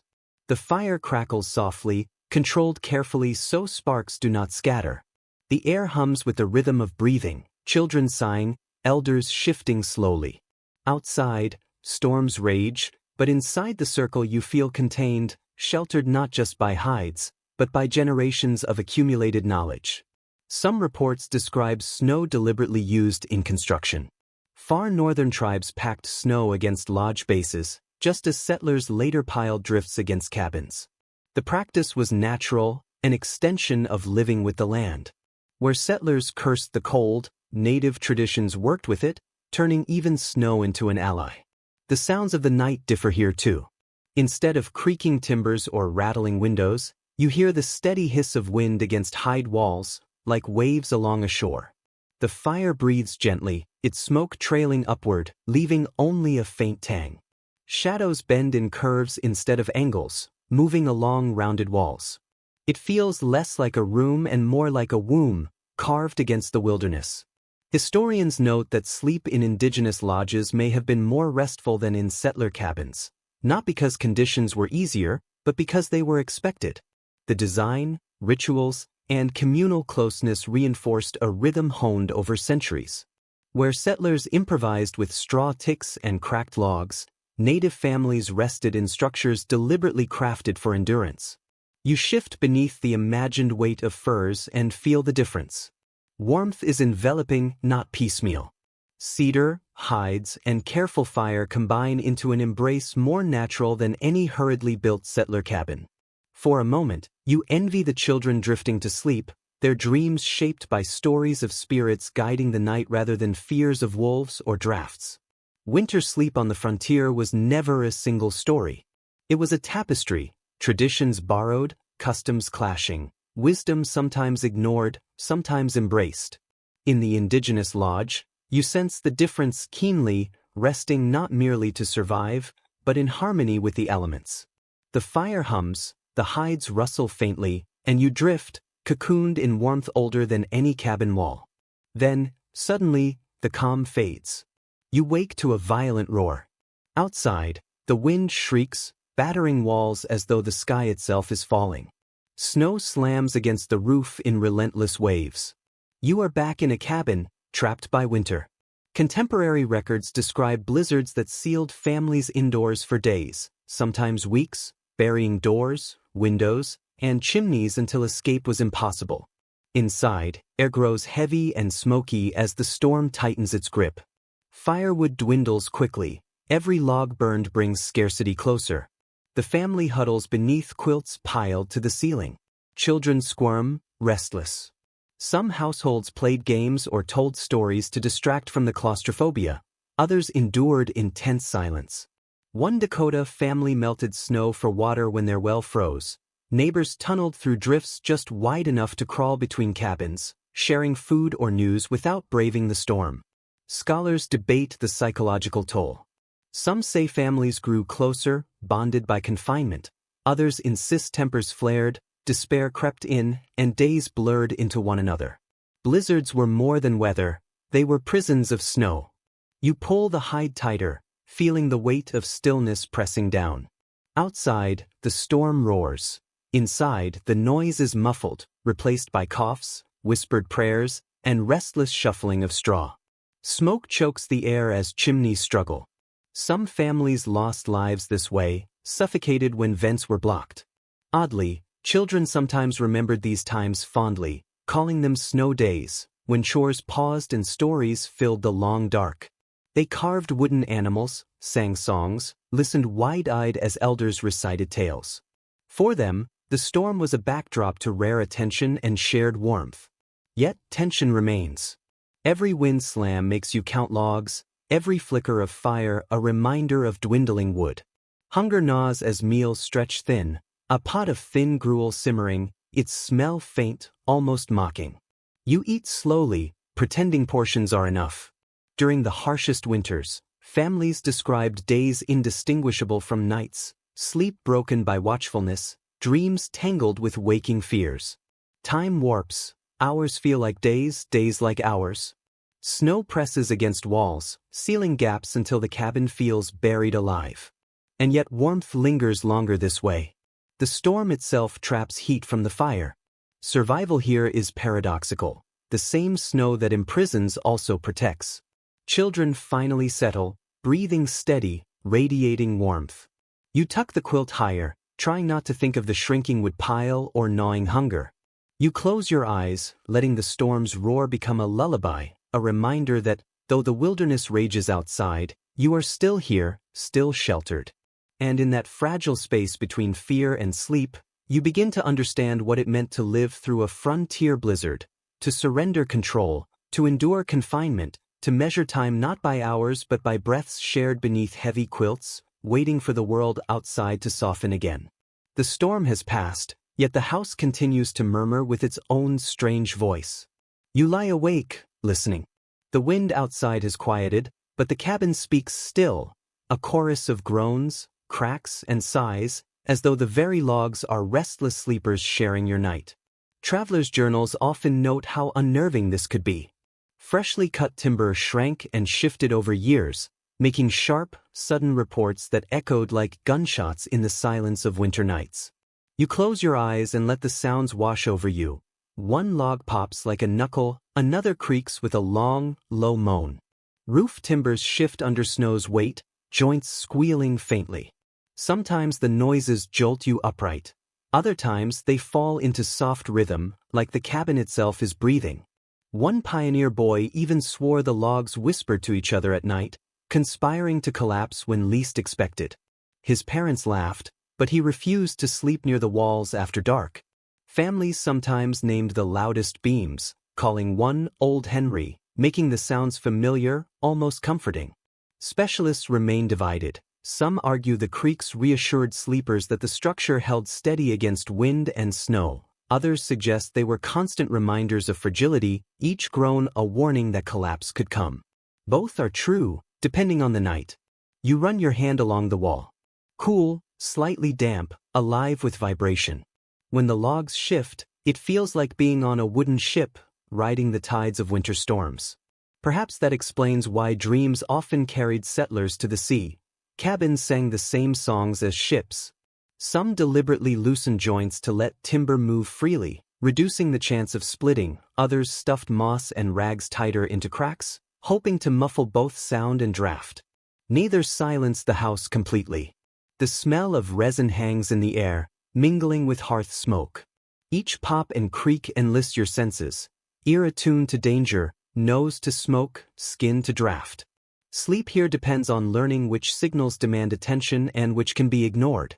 Historians ponder the psychological effects. Did the constant groans and creaks heighten anxiety, or did they become comforting background noise? So familiar that silence itself felt unnatural? Diaries suggest both. You pull the quilt higher, rolling onto your side. The cabin moans again, then pauses, as if settling into slumber alongside you. You smile faintly, accepting the noise as part of the rhythm of night. Perhaps it is better to sleep in a house that speaks than to lie in silence, wondering what lurks outside.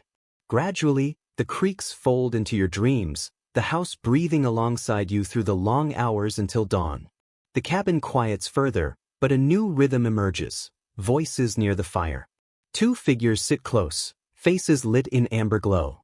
Their posture speaks of warmth sought not only in quilts, but in companionship. Frontier diaries often describe harsh winters as seasons of courtship. Work slowed, nights were long, and young couples gravitated toward each other by firelight. Shadows danced across cheeks, hands brushed as logs were passed, laughter punctuated the stillness. Winter gatherings, quilting bees, church socials, or simple shared fires, often led to engagements by spring. One woman recalled falling in love while stitching quilts beside neighbors during a storm. A young man teased her about crooked seams before bringing hot cider as apology. Others courted while sharing night watches, tending the fire, whispering softly so as not to wake the household. Cold made closeness practical, irresistible.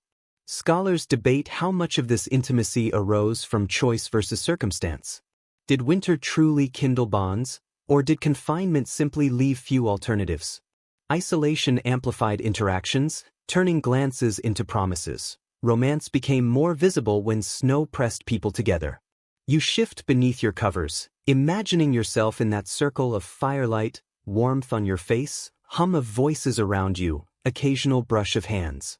Outside, wolves may howl, wind may batter the cabin, yet within this fragile bubble of warmth, hearts beat louder than storms.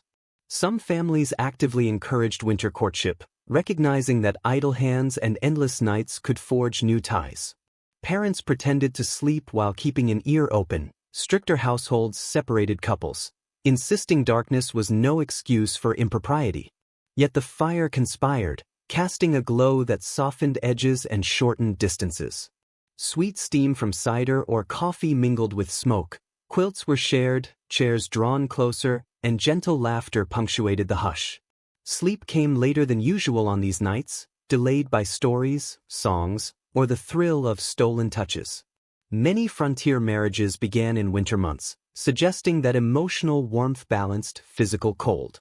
Perhaps necessity and desire intertwined, like hands clasped before the hearth. You let your eyes close, carrying the image with you, two figures leaning close, laughter rising above crackling wood, a reminder that even in the harshest seasons, humanity seeks connection, not only survival. Winter nights on the frontier were not just endured, they were shared, warmed by presence, and sometimes by love. Weaving bonds as strong as quilts, as enduring as log walls, love, after all, could be as much a shelter as any cabin. The fire burns low again, its glow muted, and in the quiet, you hear another sound, the faint scurry of tiny feet. At first, you think it's your imagination, the echo of your restless shifting.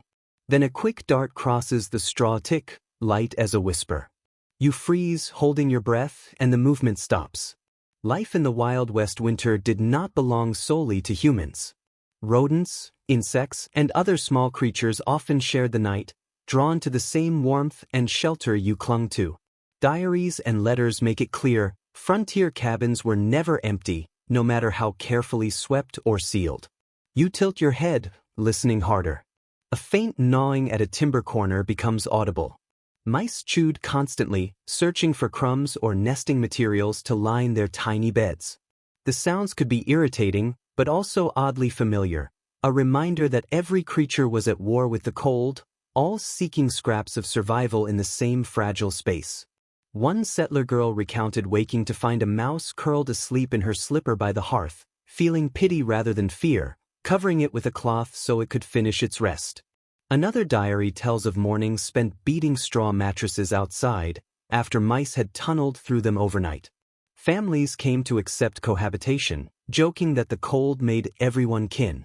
Experts remain divided. Some note the vermin spread disease and spoiled food, others point out that their scurrying often warned of larger predators. Either way, they were unavoidable. You shift slightly, the straw rustles beneath you. The scent of hay rises, mingled with smoke and faint musk of fur. Something darts near your leg and you shiver, not just from cold, but from the intimacy of sharing your bed with the wild. Oddly, you feel less alone. The rodents, too, are refugees from the brutal night, seeking warmth in the same fragile shelter. Cabins were not unique in this regard. Barns and lean-tos often became winter havens for snakes, bats, and insects. Cats were welcomed not for companionship but as guardians against the tiny intruders. A good mouser meant fewer chewed quilts, fewer ruined sacks of grain, and quieter nights. Children sometimes named the cats Night Watch, a title fitting as any human guardian. The sounds continue, a faint squeak, a scurry along the rafters, a soft thump as something small drops into straw. You sigh, pulling the quilt tighter, trying to block out reminders that your rest is never entirely your own. Historians suggest this uneasy coexistence contributed to a restless frontier sleep. People could not fully let go, always half attuned to rustling that might signal vermin, or, in darker fears, something larger outside. The fire pops softly, casting enough light to reveal a mouse pausing near the hearth. Its tiny body shivers, breath faintly steaming. For a moment, you almost admire its determination. It has carved its place in this night as surely as you have. Survival is messy, shared, unavoidable. You close your eyes again, folding the sounds into the rhythm of the night. The cabin creaks, the fire hisses, the mice scurry, all part of the same chorus. Even the smallest creatures become part of your story, woven into the fragile fabric of frontier sleep.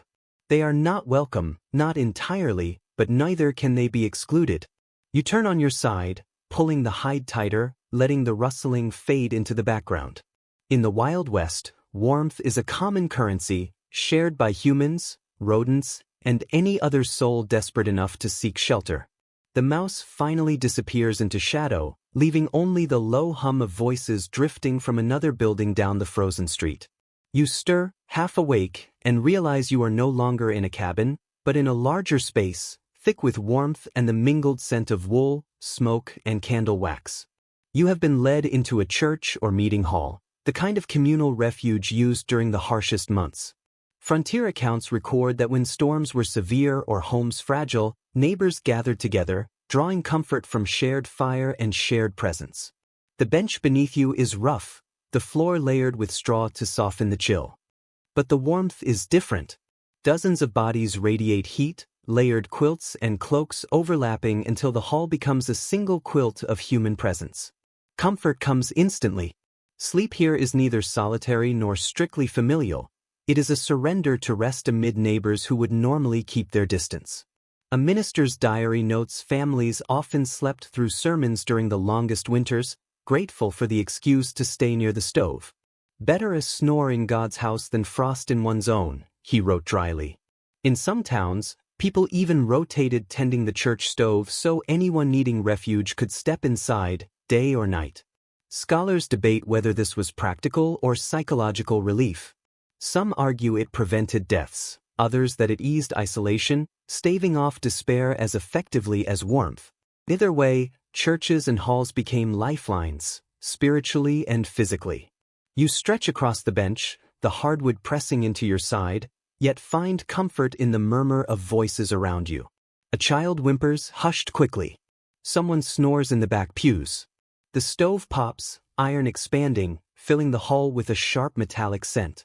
The soundscape is busier than your cabin nights, yet somehow gentler, a steady proof that life persists, even in the dark. Some gatherings even turned festive. Communities held winter watch nights, singing hymns or folk songs, telling stories while the wind screamed outside. Sleep came in fragments, stolen between verses or during lulls in conversation. For children, it was thrilling yet exhausting, leaving memories etched deep into winter. Adults found reassurance, knowing the entire town endured together lightened the burden, even if only temporarily. Another log is shoved into the stove, smoke curls upward. You cough softly, eyes watering, but no one seems to mind. The warmth is worth the sting, the safety worth the discomfort. You pull a borrowed quilt higher and sink into the strange intimacy of sleeping in a room filled with voices and strangers. Historians sometimes ask whether such communal resting spaces blurred the lines between sacred and mundane. Did people feel shame at turning churches into dormitories? Or did necessity sanctify even sleep? Evidence suggests little guilt. Frontier life was too harsh for rigid divisions. The church became more than a place for prayer. It was a refuge, central to the survival of the community. You close your eyes, the rough bench beneath you strangely bearable now. The voices form a lullaby of human endurance. Outside, snow continues to fall, but inside, the warmth of many lives pressed together makes the night survivable. Sleep here is not private, but it is peaceful, and you surrender to it willingly. The murmur of voices fades, and you drift into another kind of night, shaped not by silence, but by stories. Imagine the scene, quilts pulled high, firelight flickering against walls, and a voice rising gently above the creaks and sighs of the cabin. Frontier families relied heavily on oral tradition during long winters.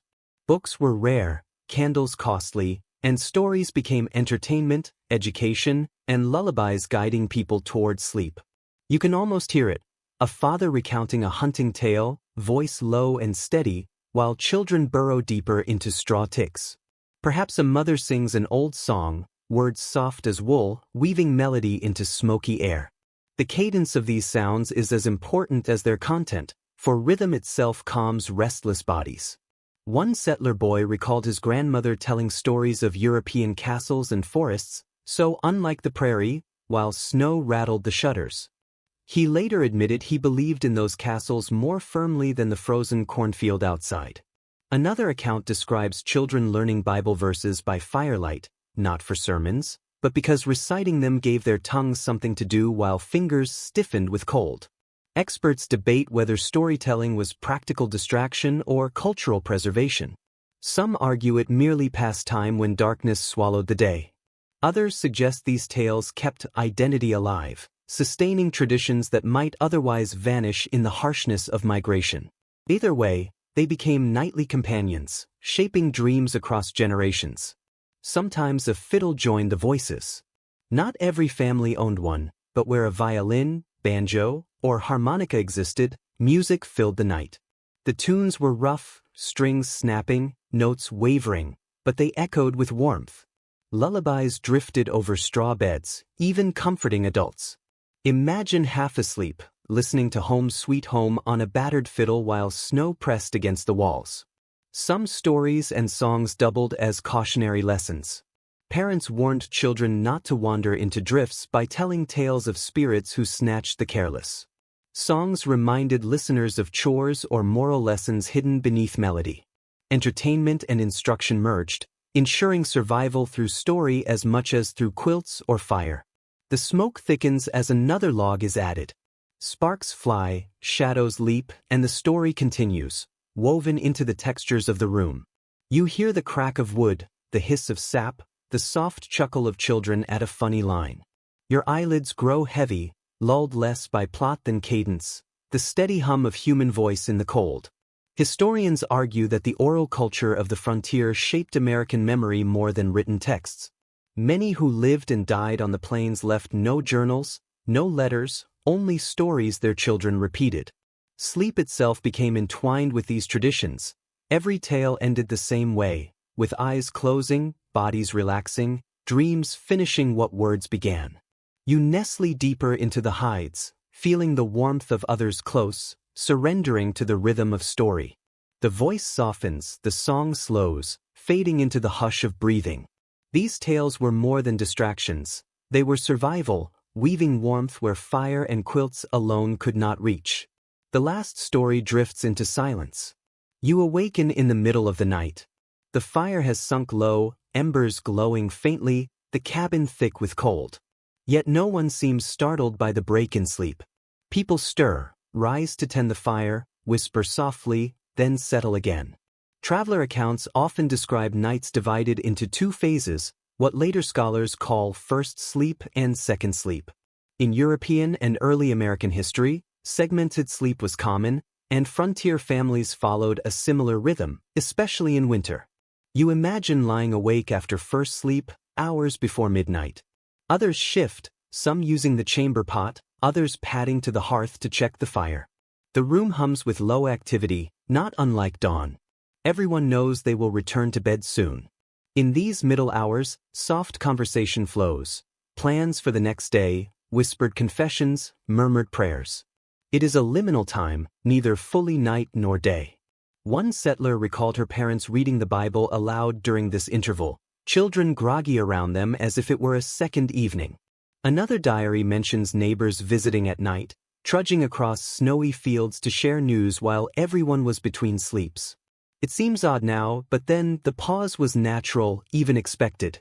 Historians still debate whether this sleep pattern persisted widely on the frontier or faded with industrial schedules. Some argue that in places without strict clocks, people continued in two shifts, with wakefulness in between. Others suggest exhaustion made segmented sleep unlikely. Families fell into bed and stayed until morning. The truth probably varied by household and season. You stir in your straw tick, experiencing this wakeful pause yourself. The fire's glow flickers against walls. The room is faintly lit enough to see others moving quietly. A mother rocks a child who woke hungry, feeding a bit of bread saved from supper. A father sharpens a tool by the firelight, making use of the unexpected hours. Smoke mingles with the faint tang of steel striking stone. The air feels alive, yet still night. Some people even cherish this interval as private time. A trapper described using these hours to mend gear or reflect in solitude, calling it his thinking watch. For women, these wakeful hours offered a quiet reprieve, time to stitch by lamplight, to speak softly with sisters or daughters. The world outside remained locked in winter's grip, but this mid-sleep vigil created space for small tasks and thoughts otherwise lost to daylight labor. You settle again, drawing quilts higher, noticing how naturally the body accepts this rhythm. Sleep comes in waves, not as a single unbroken stretch. You may lie awake for an hour, yet fatigue eventually draws you back into a second, deeper slumber until dawn. Perhaps this explains the vivid dreams settlers often recorded, dreams that seemed to bridge both halves of the night, carrying stories across wakefulness. Historians sometimes wonder whether this older pattern might have been healthier than our modern expectation of uninterrupted sleep. Did it allow people to process dreams more fully? Did it offer respite from the monotony of endless nights? No one can say for certain, but the records suggest that people did not resent it. It was simply the rhythm of winter life. You exhale slowly, letting your body loosen again. The fire hums softly, the cabin creaks, voices fade into whispers. Soon, hush deepens once more, and everyone sinks into second sleep, carrying fragments of conversation and thought into dreams. You, too, close your eyes, surrendering to this ancient rhythm, letting the long night divide itself naturally, like a river splitting around an island before merging at dawn. The second sleep takes hold. Yet even as your eyes close, another sound draws you halfway awake. It is neither voices nor groaning timbers, but softer, constant, the wind, brushing snowflakes across the cabin walls. It becomes a lullaby, a rhythm seeping into your bones. Contemporary observers often noted how winter nights carried their own music. For those who lived through them, the hiss of snow and the sigh of wind were as familiar as a cradle song. You lie still, quilt heavy, straw prickling faintly beneath. Outside, snow falls in sheets, muffling the world until it feels dreamlike. Settlers sometimes described the quiet after snowfall as sacred, a silence so deep that even a cough sounded like thunder. In that hush, faintest sounds became lullabies, the whistle of wind through chinks, the flutter of snow shaken from the roof, the creak of rafters settling under weight. One family even claimed they could tell the weather by the tone of the wind. A low hum meant clear dawn, a high-pitched whistle warned of storms. Children grew up believing the wind itself was a prophet, whispering secrets through the cracks, pressing ears to walls as if the cabin were a giant instrument. Experts still debate whether these soundscapes made sleep easier or harder. Some argue the monotony of wind and snow soothed restless minds, much like modern white noise. Others insist it heightened anxiety, reminding families of vulnerability. Was snow pressing gently against the cabin as protection, or piling dangerously high, threatening collapse? The same sound carried both comfort and warning. You close your eyes, letting the noises surround you. The wind rises, a long exhale across the prairie. Snowflakes patter faintly against the window covering, soft as fingertips. Now and then, a chunk slides from the roof, landing with a muffled thud that makes you start, then relax. Each sound folds into your breathing until you cannot tell whether you hear the storm or your own heartbeat. Oddly, some settlers remembered these nights more fondly than anything else. One woman wrote, "I slept best when the wind sang loud, for then I knew we were not alone." The wilderness had a voice, unending, soothing. For others, snow's muffled hush was the closest thing to peace they knew. The smell of the cabin drifts into your awareness. Smoke from the banked fire, damp wool, the faint sweetness of drying apples stored overhead. All of it blends with the quiet symphony outside, thickening the night with sensation. You shift slightly, quilt rustling, and the noise merges into the soundscape, another layer of rhythm in the lullaby of winter. Historians note that frontier children grew attuned to these nocturnal songs. The moan of wind, the patter of snow, the occasional owl call, none were disturbances, all were companions. Silence, in fact, could feel unnatural, even dangerous. Better the constant whisper of snow than the dead hush of waiting predators. You sigh, relaxing as the wind carries its song across the cabin. Your body loosens, eyes heavy, lulled not by comfort, but by familiarity. The Wild West winter was harsh, yet in its voice there is a strange tenderness, as if the land itself were humming you to sleep. You surrender again, letting the lullaby of wind and snow fold you deeper into the long night. Tomorrow may bring storms or sunshine, hunger or plenty, but tonight the world outside sings, and you listen until dreams take you fully. You wake once more, not to noise, but to unease in your chest. Weeks of broken nights weigh heavier than the quilts. On the frontier, sleeplessness was not merely inconvenient, it was dangerous. Letters and journals reveal how cold, hunger, and fear gnawed at people's rest, leaving them irritable, worn thin. Frontier physicians blamed winter fevers on the mind's inability to settle. Sleep deprivation was as threatening as frostbite. You shift, straw crunching beneath you, joints aching with each move. Exhaustion is more than physical. It creeps into thought, sharpening tempers, making small tasks feel impossible. Fathers might snap at children for rustling too loudly, mothers scold when quilts slip, siblings bicker until silence returns. Sleepless nights shaped relationships, decisions, even the will to endure another day. One settler's letter describes cabin fever, a mix of sleeplessness and confinement that drove endless arguments. Others confessed to walking outside in bitter cold simply to escape walls and voices, risking frostbite for a few breaths of solitude. Experts remain divided on whether sleeplessness was more damaging than physical cold. Some argue fatigue weakened immune systems, inviting illness. Others suggest irritability and poor judgment, born of unrest minds, led to accidents far more dangerous than drafts or vermin. The debate lingers, but all agree, exhaustion defined the rhythm of frontier winters. You stretch beneath the quilt, staring at rafters frosted white, but your mind will not quiet. You think of dwindling firewood, of wolves howling beyond the timberline, of neighbors unseen for weeks. The thoughts circle endlessly, each one sparking another, until sleep feels impossible. Perhaps you are not alone in this restlessness. Around you, others stir, muttering, coughing, sighing heavily. The cabin breathes uneasily, crowded with bodies awake when they should be dreaming. Some families turn to rituals meant to calm unsettled minds. Herbal teas brewed from chamomile or sage, prayers repeated until voices softened, lullabies hummed even for adults. One woman recalled her husband whittling late into the night. The steady scrape of knife on wood soothed them both until slumber came. Another family relied on psalm singing, voices rising softly in the darkness until drowsiness won. The smell of smoke grows stronger as the fire is fed again. Yet warmth alone cannot guarantee rest. Your body longs to sink, but your mind remains alert, taut with unseen tension. Historians sometimes suggest that this constant wakefulness was a survival mechanism, better to lie half-aware than fully vulnerable in a world where dangers never slept. But vigilance exacted a steep toll. You roll onto your side, facing the wall, letting the rough logs distract you. Their creaks now feel almost like a lullaby. Your breathing slows, yet your thoughts churn.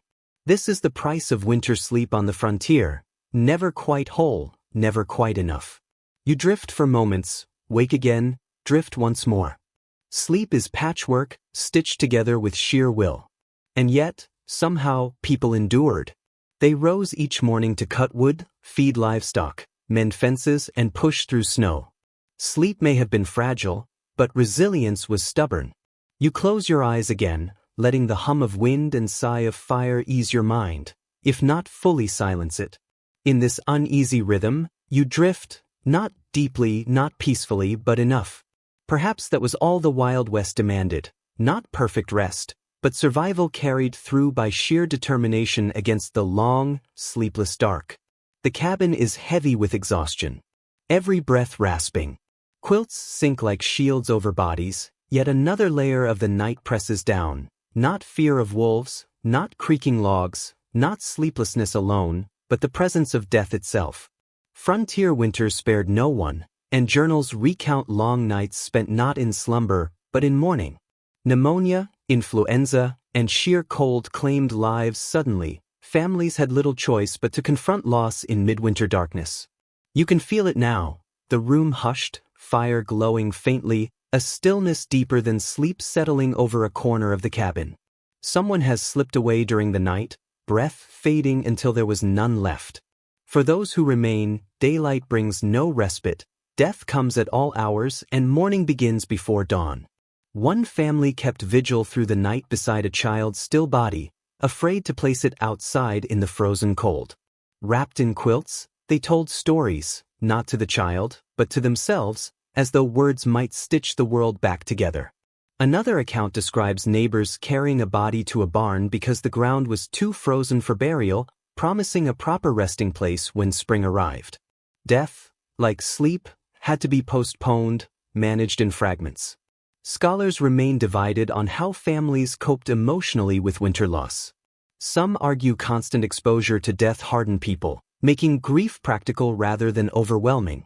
Others believe the endless nights amplified sorrow, leaving scars long after spring thaw. The evidence is mixed, but all accounts agree. Winter turned mourning into endurance as much as survival itself. You picture yourself awake in such a night. Fires glow on still faces.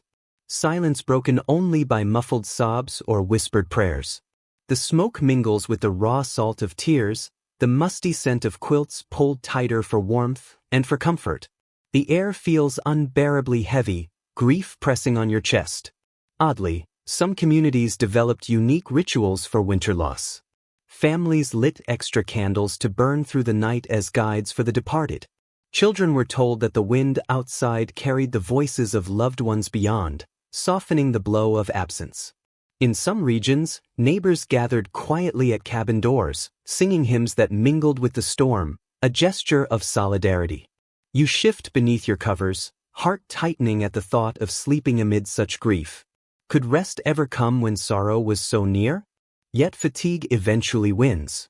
Diaries describe families collapsing into restless slumber even beside the departed, bodies too exhausted to resist. Grief and sleep overlapped, dreams blurring with memories until morning brought the painful truth: this was no nightmare. Historians note that frontier nights taught people to live with death as part of the household, not a distant intruder. Children grew up understanding mortality in ways that shock modern minds. Sleep became practice for surrender, each night a small rehearsal for the final silence. You breathe deeply, the cabin thick with sorrow, and close your eyes again. You do not escape grief, but carry it into dreams, where voices return, laughter is heard, warmth replaces cold. When you wake, it will not be gone, but at least you will have rested enough to face it. You drift once more, wrapped not only in quilts and hides, but in the complicated weight of memory, survival, and love lost in the Wild West winter. Sleep here is never just rest. It is remembrance, resilience, and the fragile hope that tomorrow still waits. The night is long. Yet finally, after storms and howls, after restless turns and fractured slumber, a dim light presses against the cracks in the shutters. Dawn is seldom warm on the winter prairie, but it carries the promise of endurance. You open your eyes, quilts heavy, body stiff with cold and fatigue, and realize you have survived another night. Frontier diaries often mark this transition as triumph, each morning a small victory wrested from the wilderness itself. The fire has sunk to ash, faintly glowing, and someone is already stirring it. You hear iron scraping against coals, wood clattering into new stacks. Smoke curls lazily through the cabin, stinging your eyes. Even that burn feels like life returning. As journals note, mornings after winter nights were defined not by ease, but by the ritual of rekindling fire, spirits, and bodies alike. The first task of morning was not celebration but continuation. One settler woman recalled that every dawn in January tasted of ashes and coffee, ashes from the fire, coffee if there was any to be had, thin and bitter, yet warm enough to pull her back into the day. Children scrambled near the hearth, steam rising from damp clothes as they warmed themselves against the stove. These mornings were never leisurely. They were orchestrated chaos, survival reshaping itself with the first light. Historians debate whether frontier families ever truly rested enough to recover. Some argue that exhaustion was constant, lives lived on sheer necessity rather than restoration. Others suggest human adaptability allowed them to thrive on less, that resilience became its own kind of rest. The records confirm both truths. Fatigue was relentless, but so was persistence. You stretch, straw rustling beneath you, the air brittle as if it might shatter with each breath. Yet the pale light through frosted glass brings quiet relief. The worst of the night has passed. Outside, snow glitters under the new sun. Inside, voices stir, children yawning, adults muttering, someone humming softly as boots are pulled on. Life is fragile, yet it continues. Some mornings carried rare gentleness. A child might awaken to frost etched into delicate patterns on the window, ice flowers to trace with tiny fingers before wiping them away. Historians sometimes note that the Wild West was shaped not in the daylight of saloons or cattle drives, but in the unseen hours of winter nights. Families huddled together, fires kept alive, rest stolen in fragments, dreams shaped by hunger and fear. To sleep there was to resist. To wake there was to endure. You breathe deeply, letting the sting of smoke fade, allowing your body to loosen just slightly. Morning has come again, bringing with it the fragile promise that tonight, too, you will face the dark and survive. Now the story softens. The pace eases, imagery dims like embers fading after a long vigil. You are no longer in a cabin, no longer surrounded by the restless sounds of winter's grasp. Instead, imagine the hush of snowfall outside your window, steady and quiet, blanketing the world in calm. The harshness of frontier nights drifts away, leaving only the gentle rhythm of breath, the warmth of blankets, the soft glow of memory. Think of those who came before, families wrapped together beneath hides, Children drifting to dreams to the sound of crackling fires, weary parents watching embers as though they were stars fallen into the hearth. Their struggles are long past, their nights endured, their mornings risen. What remains is not the ache of cold, but the resilience, the small victories of survival repeated night after night. Carry only the gentlest parts forward, the hush of snow as lullaby, the flicker of light as comfort, the closeness of others as warmth. You need not feel frost's bite or straw's itch. Only the peace of knowing that even in the harshest places, sleep still found its way, wrapping the weary in quiet arms. Breathe deeply. Let your body sink as theirs once did, heavy and safe beneath your own covers. The night stretches, yet holds no threat, only the soft promise of rest. Close your eyes and let the whispers of history guide you towards stillness. And as you drift, remember, you too are held, by warmth, by quiet, by the same human need that carried them. Sleep now, deeply, gently. Sweet dreams.